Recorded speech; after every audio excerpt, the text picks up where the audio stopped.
Welcome back to another edition of the Optimized Weekly Market Recap. I'm David Ferreira, Portfolio Manager with Optimized Wealth Management. And as always for today's recap, we'll take a look at last week's activity in the markets, as well as what we're watching for in the week ahead. Stocks remained stable last week, with markets taking a pause as investors reassessed economic data. However, some indices saw some good gains.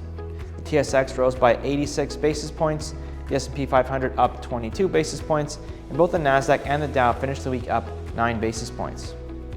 Zooming in on sector performance, energy and financials were the best performers of the week, while real estate and consumer staples lagged by the most. Looking at the events from this past week, on Friday, the U.S. unemployment rate dropped to 4.1% in September, the lowest it's been in 3 months.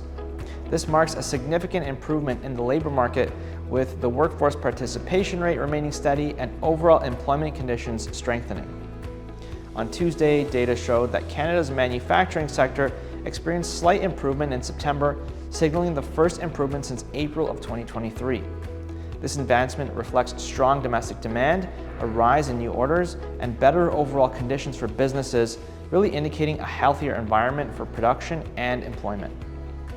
On Thursday, data showed that the U.S. services sector experienced its strongest growth since February of 2023. The demand for services surged, with businesses seeing more activity and better supply conditions, leading to increased optimism across the service sector. For the week ahead, Canada's unemployment rate for September will be released on Friday. This report will provide a clear picture of the job market, highlighting changes in employment and the overall health of the workforce. On Thursday, the U.S. Producers' Price Inflation for September will be released. This report tracks how prices for goods and services sold by businesses are changing, offering insights into the inflation pressures before they reach consumers.